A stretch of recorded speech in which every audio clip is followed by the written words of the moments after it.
Let's talk crochet.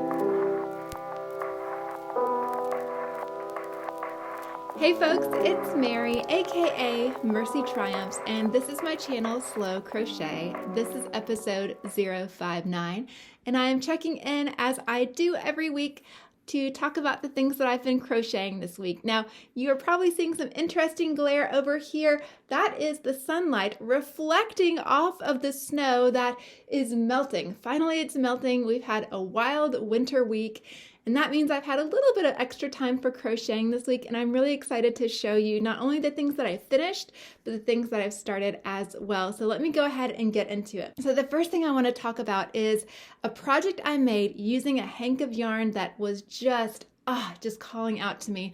Normally, when I buy yarn, I don't necessarily go ahead and use it immediately. I wait for the perfect project.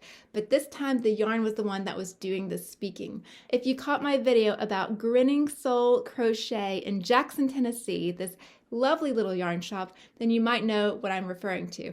But let me just do a quick change real quick.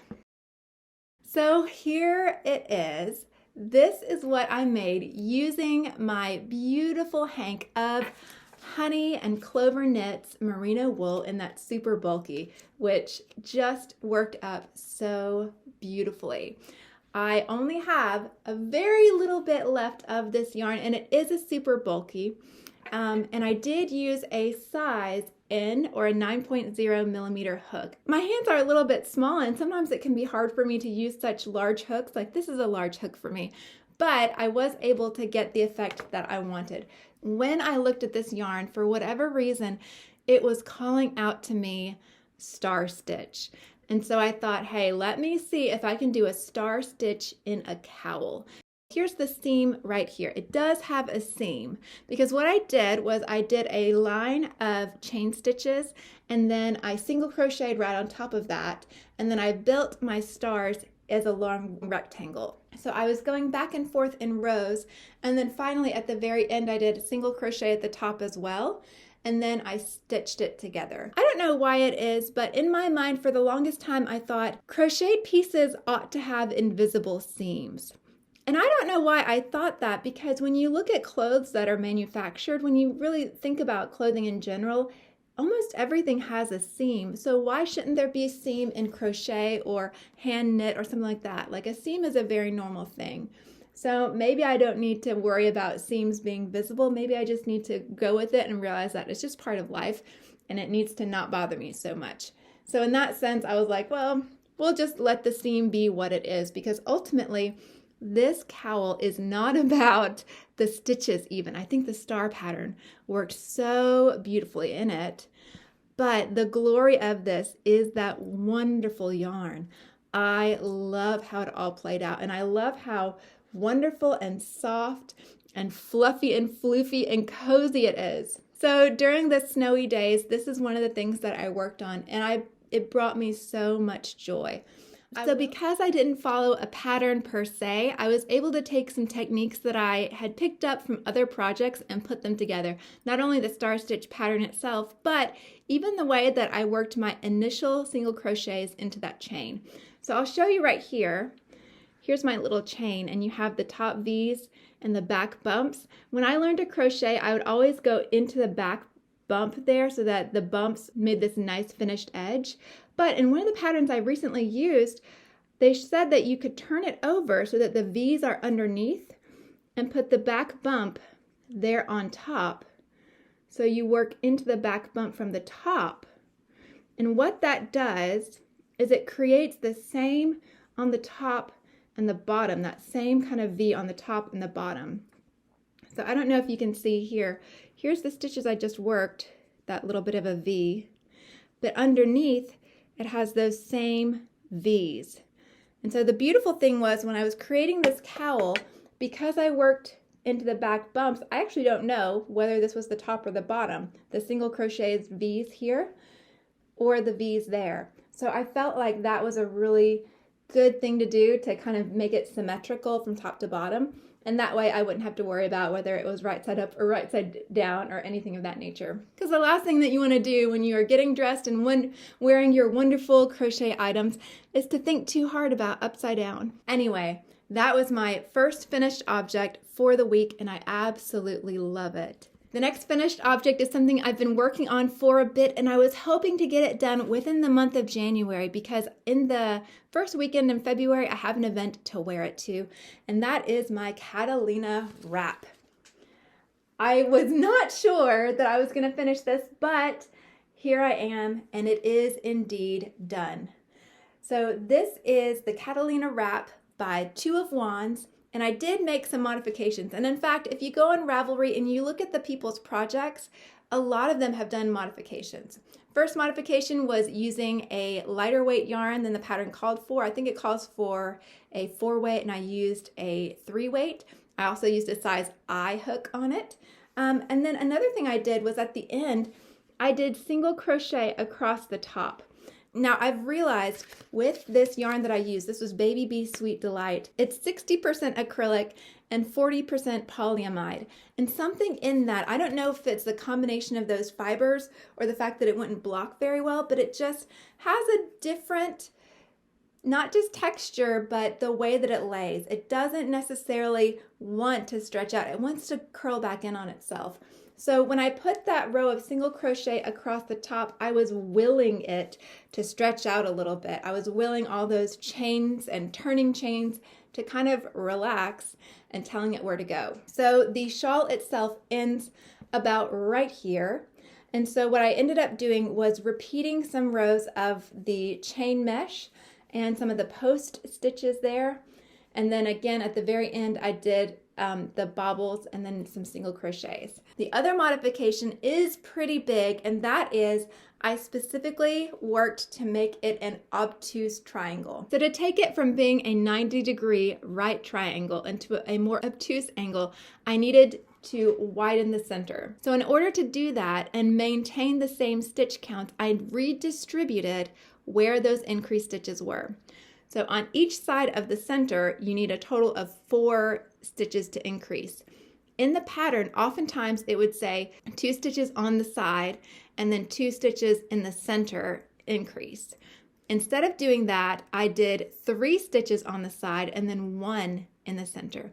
I hope that makes sense. If not, please feel free to ask me questions and I'll try to answer them either in the comments or in a dedicated video. It's really not super complicated because it still keeps all the stitch counts the same, but it did mean that with some of the things like bobble stitches or some of these kind of mesh parts that I just had to be aware that I was putting more stitches on the edges and fewer in that center chain space. Because I've made this shawl before, I knew that it was going to hang really long down my back.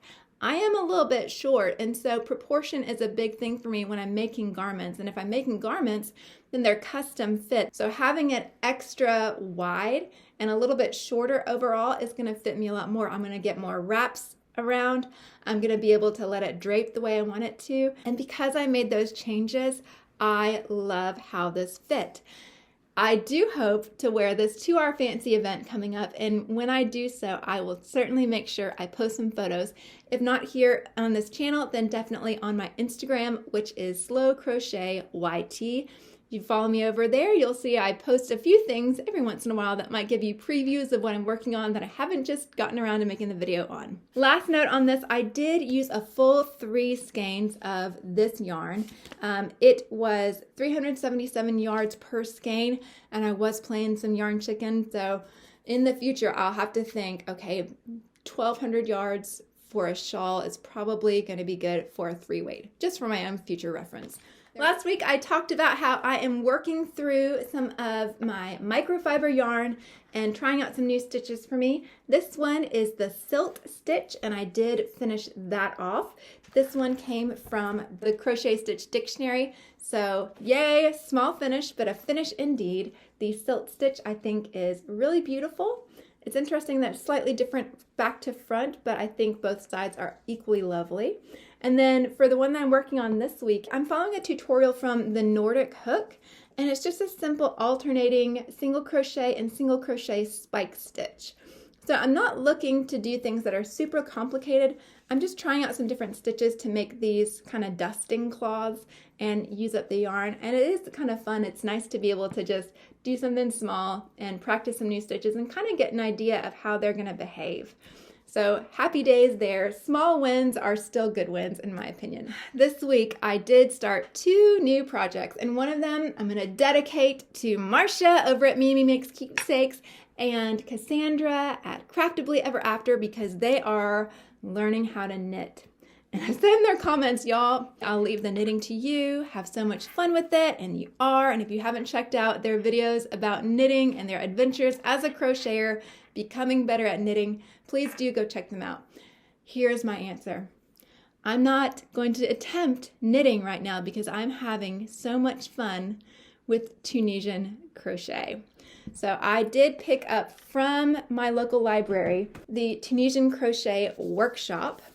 And this is a really great book. I am enjoying looking through it and learning from it and trying out some new things. But the project I started is actually a simple Tunisian knit stitch. This is using a yarn that I didn't have a full skein of. I think it's maybe about 100 yards, not very much. But I wanted to make maybe an ear warmer. And this is only the 3rd thing I've ever made using Tunisian crochet. But again, I'm really loving it. So this is something I anticipate I'll finish fairly quickly. But it is a nice, wonderful little project. I couldn't tell you who the yarn manufacturer is on this, but I do love all those colors as they're playing out. They're just so beautiful to me. Those kind of dusty colors that I've really been drawn to lately. But anyway, small work in progress, but a lot of joy using my Vintage Hero Tunisian crochet hook. The last project that I started this week is a long-term project, and it is a scrap blanket. I am using my acrylic yarn scraps. I'm making join as you go hexagons based on the tutorials by Play Hooky with me. So I did mark the center one right here because I want to keep that one as my middle. That's one of my absolute favorite colors of olive green. And so what I'm doing is I'm just making little crocheted hexagons, and the join as you go, I'm using the Aran Fleck yarn from Red Heart. So the thought is to go through my little scrap basket and throughout the year just make it as big as can be. Now I do need to weave in these ends. I am trying really hard to weave in my ends as I go. But part of me just wants to make sure that this acrylic is being used in good ways. I do tend to save my yarn scraps to stuff little stuffed animals and amigurumi, things like that. But if I can get a couple of hexagons out of it, how much better? So this is a long-term project, just something that I'll pick up from time to time, hopefully. I like that this is not your standard granny square. Nothing wrong with squares, but something about the hexagon shape is really fun for me.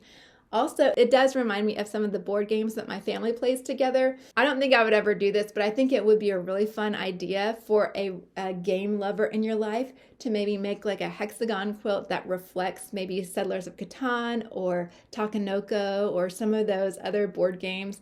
And y'all, if you don't know what I'm talking about, I wouldn't have known either, except I married someone who's really into board games. So if that's your cup of tea, let me know in the comments. And if not, do a quick search because these are some really fun, sweet games that my family has enjoyed. So anyway, that is a work in progress that you'll probably see from time to time throughout the year. I might not show it that much, but just to give you a sense of a starting point right now, we'll see how far we get. Maybe I'll do a little monthly check-in or something of that nature. I have been working on my blank slate blanket. In fact, I had to stop by Hobby Lobby today and pick up one last skein of yarn just to make sure it gets completed to the size I wanted, but I'm excited because the home stretch is in sight. So other than that, that's all that I've been working on this week. Here in Nashville, snow can shut us down for a good long while. The best defense we have against snow is the sun. And right now it's out there and shiny and wonderful. I'm so thankful to see it. I hope that you have an equally cheery week. I hope that there is things in your life that are making you smile and making you excited about the future and feeling content and peaceful right where you are.